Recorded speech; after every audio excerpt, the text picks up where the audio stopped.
కారం కొట్టి కాసులు తెగ ఖర్చు పెడుతున్నాడని విన్నా. ఇంత ఏలా ఆ యదముండ రంగనాయ బట్టి నడమంత శ్రీ అంతా అతను వల్లేనట. అమ్మా ఈ సంగతి తెలిసి మొన్న పెళ్లి మేజవాని కచేరీలో అతడేమో నాకు వసూల తాంబూలం ఇచ్చినప్పుడు రవ్వంత రంగు చేశానమ్మా.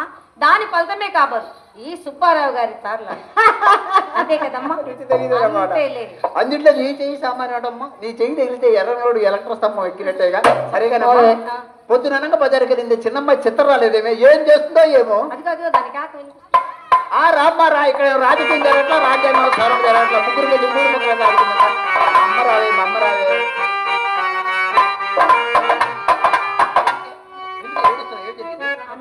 నన్ను బజార్కి పంపించాలంటే పంపిస్తావు. పంపిస్తే ఏమైంది? ఏమైంది ఈ ఊరికి వాళ్ళు చిత్రామేమని చూంచు ఒకటే గోల్ చేస్తున్నారే. పెద్ద అమ్మాయిని వదిలిపెట్టి చిన్నదాన్ని నిన్ను వదిలిపెట్టి నన్ను అడిగారా? అవునమ్మా. నన్ను అడిగారంటే వాళ్ళ కాస్త కూస్తో కామశాస్త్రం గురించి తెలిసి ఉండాలి. ఎవరెవరో నన్ను అడిగింది ఏ పూజావు నవ్వపడండి పూర్తి అడ్రస్ రాసిస్తా.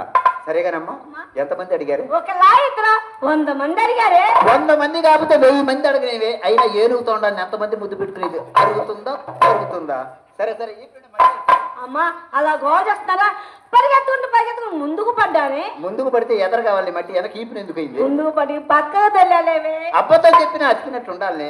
నిన్ను అక్క కంటే హైకిల్ టికెట్ చేద్దాం అనుకున్నా. బొత్తుగా నువ్వు నేల టికెట్ అయిపోతున్నావు. సరే సర్లే, నువ్వు వెళ్ళే సంగతి ఏమైంది? అమ్మా ఎవరో పెద్ద సుబ్బారావు ఉంటా, ఆయన కొడుకు చిన్న సుబ్బారావు నా ఎదురుగా వచ్చి అసలే బిత్తరుడు అయిపోయాడా మీ మధ్యోడు? అమ్మా చిత్ర, అమ్మా యథాతిగా చూశాడా? ఏమన్నా చేశాడే? నన్నేం చేయాల, లోపలికి వచ్చి నిన్నేదో చేస్తాడంటే. ఏసాడు ఎదవా, వాడు బాబుకే వల్ల కాక ఎల్లికలు పడ్డాడు. వీడు నన్ను ఏం చేస్తాడే? ఆ తర్వాత అమ్మా అమ్మా అక్కయ్య అడిగారే. నువ్వేమని చెప్పావి?